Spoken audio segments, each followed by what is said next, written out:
आज के लेक्चर का टॉपिक है मुगलकालीन भारतीय इतिहास के स्रोत। मुगलकालीन भारतीय इतिहास की जानकारी के मुख्य स्रोत फारसी भाषा में, कुछ तुर्की और अरबी भाषा के साथ साथ क्षेत्रीय भाषाओं की ऐतिहासिक रचनाओं में भी पर्याप्त रूप से जानकारी मिलती है। विदेशी व्यापारी, पुर्तगाली, अंग्रेज, फ्रांसीसियों के पत्रों और उनकी कंपनियों के कागजातों से भी मुगल काल के बारे में जानकारियाँ उपलब्ध हैं। लिखित साहित्य के अतिरिक्त मुगल शासकों के सिक्कों, स्मारकों से भी महत्वपूर्ण जानकारियाँ मिलती हैं। लिखित साहित्य में आत्मकथाओं एवं यात्रा वृत्तांतों का भी अपना एक अलग महत्व है। मुसलमान उच्च कोटि के इतिहासकार थे, परंतु जैसा कि डॉक्टर आशीर्वाद लाल श्रीवास्तव ने लिखा है, उन्हें भारत में इस्लाम की प्रगति तथा दरबारी मामलों में ही विशेष रुचि थी। वे वैज्ञानिक इतिहासकार नहीं थे। उनका ध्यान शासकों के कार्यों तक ही सीमित था। साधारण जनता के जीवन में उन्हें दिलचस्पी नहीं थी। डॉक्टर गोपीनाथ शर्मा ने भी लिखा है कि उन्होंने इस बात की विशेष चिंता नहीं की कि वे अपनी सामग्री को क्रमबद्ध और व्यवस्थित रूप से लिखें।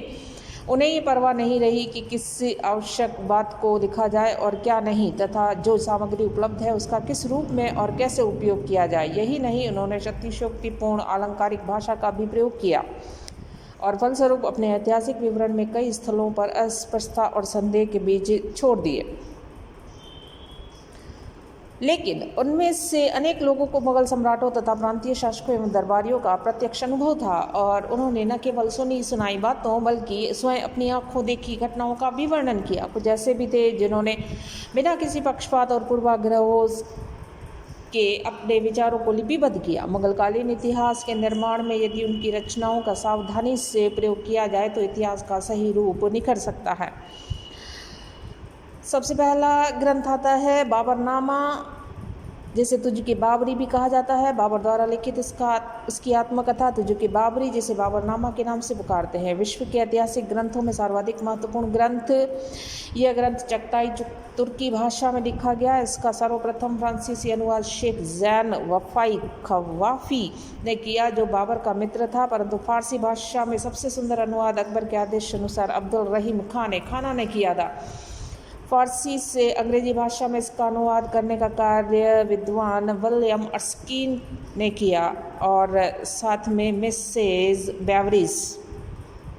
इस ग्रंथ के द्वारा हमें न केवल उस समय की राजनीतिक ऐतिहासिक जानकारी उपलब्ध होती है, साथ ही सांस्कृतिक जानकारियाँ भी प्राप्त होती है। हिंदुस्तान का विवरण देते हुए बाबर ने लिखता है, हिंदुस्तान पहली, दूसरी और तीसरी मौसमों में स्थित, इसका कोई भी भाग चौथी मौसम में स्थित नहीं है। यह बहुत ही अच्छा देश है। इसकी पहाड़ियाँ और नदियाँ, जंगल और मैदान, पशु और पौधे, निवासी और भाषाएं, इसकी हवाएं और बरसातें सब भिन्न प्रकार की हैं। परंतु वह यह भी लिखता है कि हिंदुस्तान के प्रदेश और नगर अत्यंत कुरूप हैं। यह एक ऐसा देश है जहां बहुत कम आमोद प्रमोद है, लोग सुंदर नहीं हैं। इन लोगों को ख्याल नहीं है कि मित्र मंडली में क्या आनंद आता है और आज़ादी से मिलने जुलने में या संपर्क रखने में क्या सुख है। इनमें कोई प्रतिभा नहीं है, इनके दिमाग में बुद्धि नहीं है, शिष्टाचार में कोमलता नहीं है, इनमें न दया है न मित्र भाव है। इनके पास अच्छे घोड़े नहीं हैं, न अच्छा मांस है और न अंगूर या खरबूजे या अच्छे फल है। यहाँ न बर्फ़ है और न ठंडा पानी है और बाज़ारों में अच्छा खाना या रोटी नहीं मिलती। यहाँ पर न स्नानागार है, न विद्यालय है और न बत्तियाँ या मशालें हैं। यह बहुत बड़ा देश है और यहाँ सोने चांदी की बाहुल्य है। वर्षा ऋतु में यहाँ का मौसम सुहावना हो जाता है। हिंदुस्तान में दूसरा आराम यह है कि यहाँ प्रत्येक व्यवसाय और धंधे के अगणित कारीगर मिलते हैं। बाबरनामा में ऐतिहासिक सामग्री भरी पड़ी है। इससे सुल्तान इब्राहिम लोदी एवं उसके अमीरों के राज्य का ही हाल ज्ञात होता है।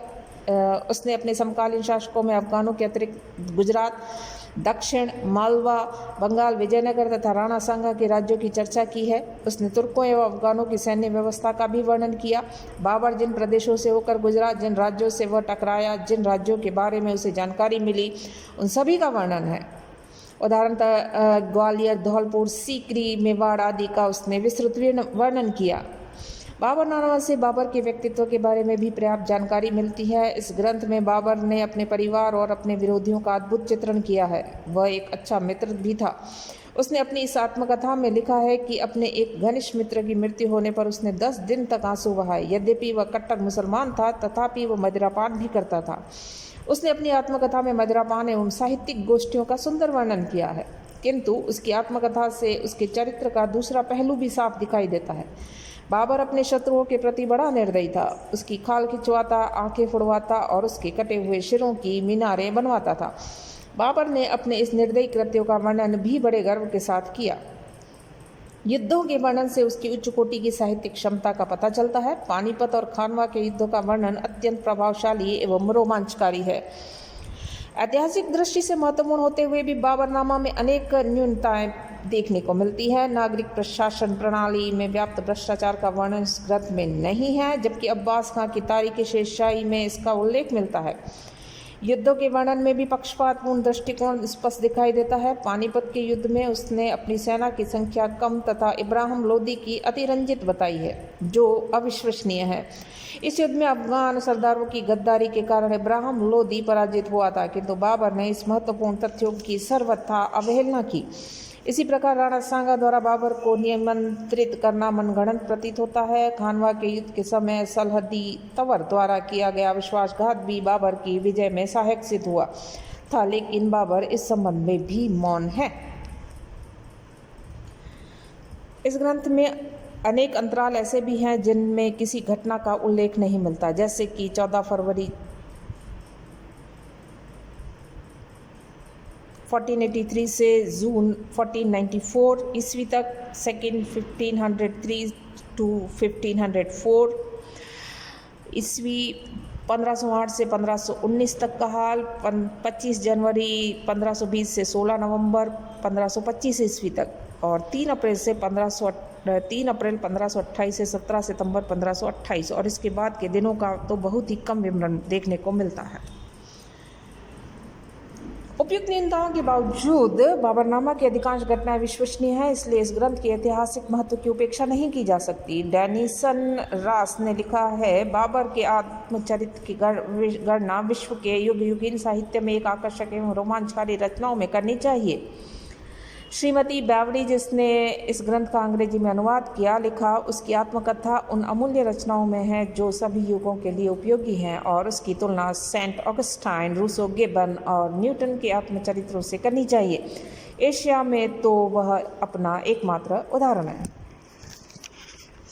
सेकंड आता है तारीख रशीदी। इस ग्रंथ का लेखक बाबर का चचेरा भाई मिर्जा हैदर है। उसने कामरान और हुमायूं के अधीन महत्वपूर्ण पदों पर कार्य किया था और हुमायूं के अनेक युद्धों में सक्रिय भाग लिया।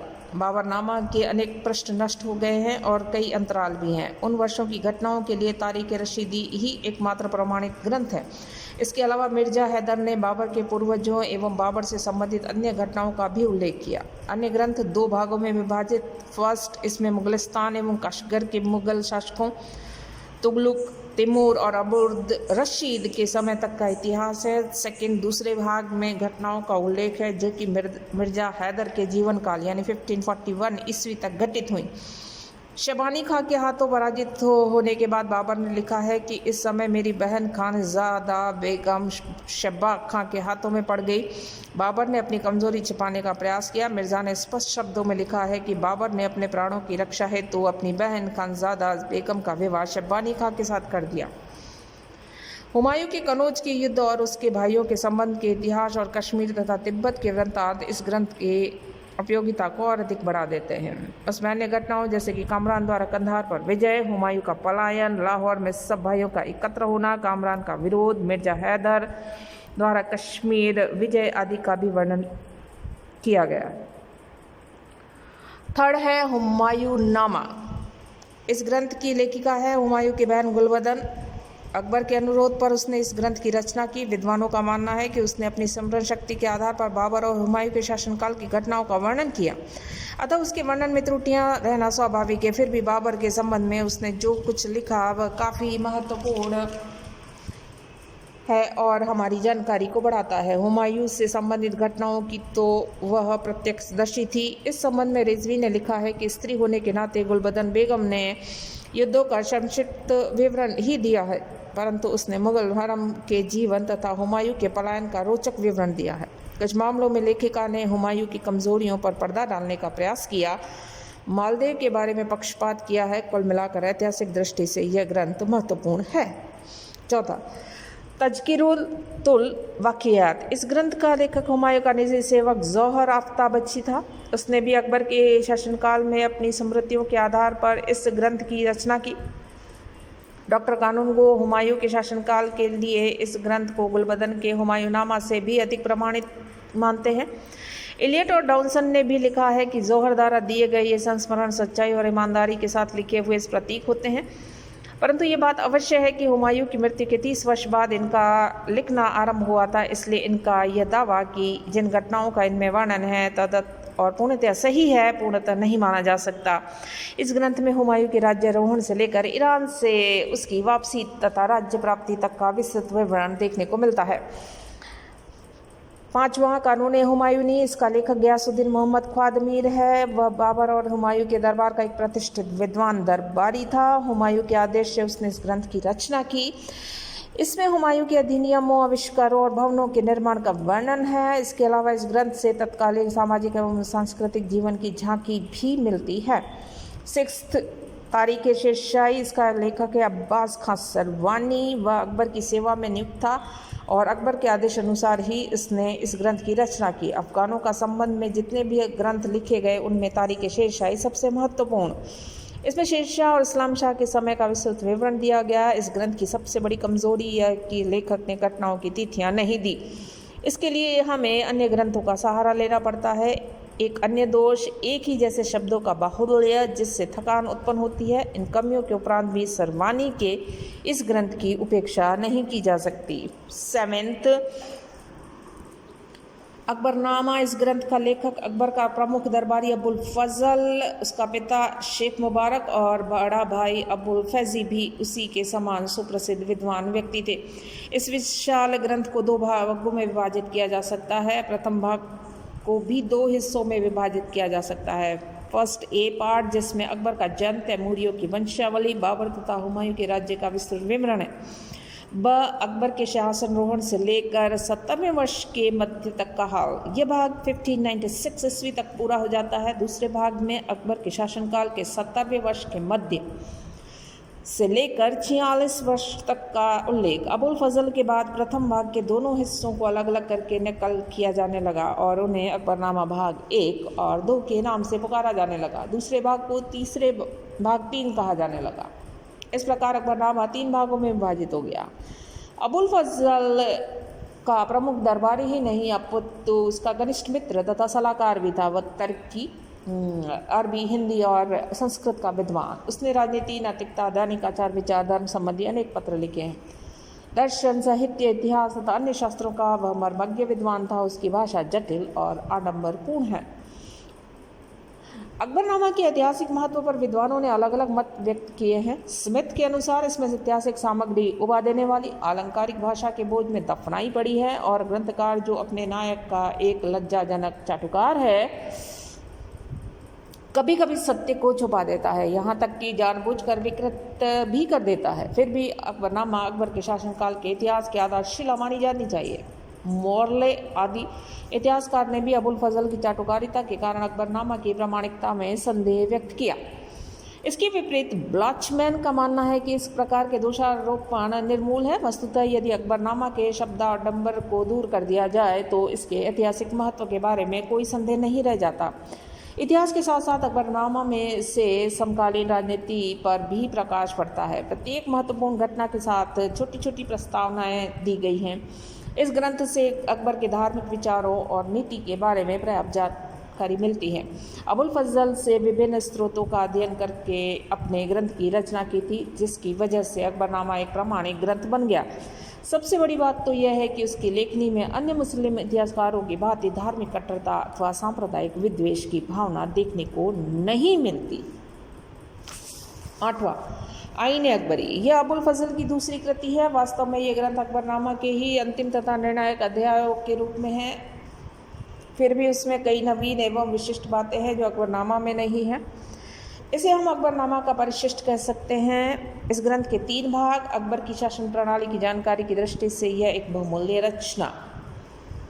इसके महत्व की चर्चा करते हुए परमात्मा शरण ने लिखा है कि उस समय की राजनीतिक संस्थाओं के संबंध में आईन अकबरी आज भी हमारा अप्रतिम स्रोत है। आईन अकबरी विभिन्न विषयों जैसे सामाजिक, राजनीतिक, आर्थिक, धार्मिक आदि के संबंध में विवरणों और आंकड़ों की खान है, परंतु उसमें प्रशासन प्रणाली के वास्तविक कार्य संचालन पर पर्याप्त प्रकाश नहीं डाला गया और न उसमें शासन के विभिन्न विभागों और शाखाओं के संबंध में पर्याप्त सूचनाएं दी गई। आईने के तीसरे भाग में हिंदू सभ्यता और हिंदू दर्शन का वर्णन है। इसके साथ अकबर की कुछ सूक्तियाँ भी हैं और अबुल फजल के वंश का वर्णन भी जोड़ दिया गया है। संक्षेप में आईने अकबरी एक प्रकार से अकबर के शासन के विभिन्न अंगों का विस्तृत ब्यौरा है।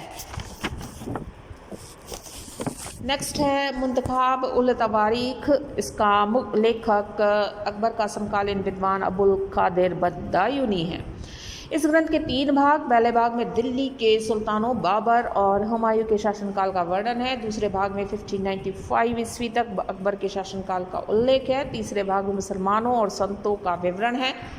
बदायूनी को अकबर की सेवा में रहने का अवसर भी मिला था। अकबर के आदेश अनुसार उसने महाभारत, रज़मनामा और रामायण का फारसी में अनुवाद भी किया। उसने अन्य कुछ रचनाएं भी की थीं। बदायूनी की एक कट्टर रूढ़िवादी सुन्नी मुसलमान था और वह धर्मांधता एवं संकीर्णता से ग्रस्त। उसे अकबर के समय की प्रगतिशील सहिष्णुता तथा समन्वयवादी विचारधारा में न तो कोई रुचि थी और न सहानुभूति, इसलिए उससे अकबर की नीतियाँ पसंद न थी और उसने अकबर के शासनकाल की अतिशयोक्ति से निंदा की। उसने अपने ग्रंथ की रचना काफ़ी गोपनीयता के साथ और अकबर के शासनकाल में इसकी जानकारी किसी को नहीं हो पाई। बदायूनी ने अपने ग्रंथ को एक राजनीतिक इतिहास के रूप में लिखा। उसमें युद्धों, विद्रोहों का विस्तृत विवरण है, प्रशासनिक व्यवस्था के उल्लेख किया गया है, अकबर के समय की घटनाओं तथा अकालों की जानकारी भी मिलती है। अकबर की धार्मिक नीति के विकास से संबंधित प्रत्येक घटना का विवरण है। इबादत खाना में हुए वाद विवादों का उल्लेख भी किया गया है। बदायूनी ने अकबर पर यह आरोप लगाया है कि वह व्यक्तिगत रूप से इस्लाम की जड़ें खोद रहा है। वस्तुतः बदायूनी ने बदली हुई परिस्थितियों में इस्लाम को ढालने की आवश्यकता का अनुभव नहीं कर पाया। वह इस्लाम के प्राचीन एवं अरबी रूप के प्रति आस्थावान बना रहा। बदायूनी के इस ग्रंथ की एक कमी यह है कि उसमें कई तिथियां गलत दी गई हैं, अतः इसका घटनाक्रम दोषपूर्ण हो जाता है। इन दोषों के उपरांत भी ऐतिहासिक दृष्टि से उसके ग्रंथ का अपना महत्व है।